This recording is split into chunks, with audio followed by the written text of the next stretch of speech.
কোনো বন্ধুর, কোনো বড় ভাইয়ের, কোনো বান্ধবীর খারাপ কোনো ছবি বা ভিডিও ভাইরাল হলে বা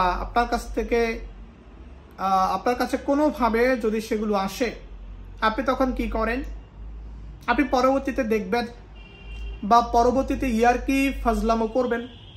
এই কারণে সেগুলো মোবাইলে সেভ করে রাখেন, গ্যালারিতে সেভ করে রাখেন। আপনি কি জানি একটা ড্রাইভ আছে না, সেটাতে সেভ করে রাখেন। আপনি আপনার ফেসবুক পোস্টে অনলি করে শেয়ার করে রাখেন।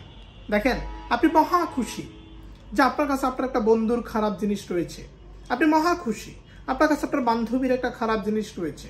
আপনি মহা খুশি যে একজন প্রেমিক প্রেমিকার যে রোমান্টিক মুহূর্ত রয়েছে সেগুলো আপনার কাছে রয়েছে এবং আপনি সেগুলো সংরক্ষণ করে রাখলেন, সেভ করে রাখলেন।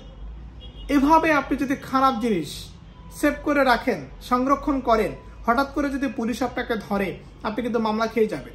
কারণ আপনি একটা মানুষের খারাপ জিনিস কেন রাখবেন ভাই? কেন সংরক্ষণ করবেন? এবং এটার জন্য আমাদের আইনও রয়েছে, পর্নোগ্রাফি নিয়ন্ত্রণ আইন।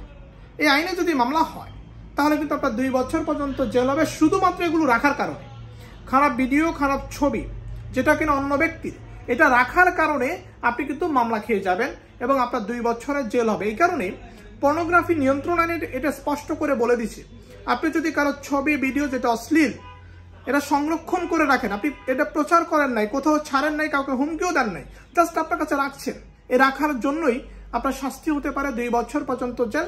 এই কারণে সতর্ক থাকবেন ভাই, আর সতর্ক করাই হচ্ছে অ্যাডভোকেট মিঠুন শাহর কাজ।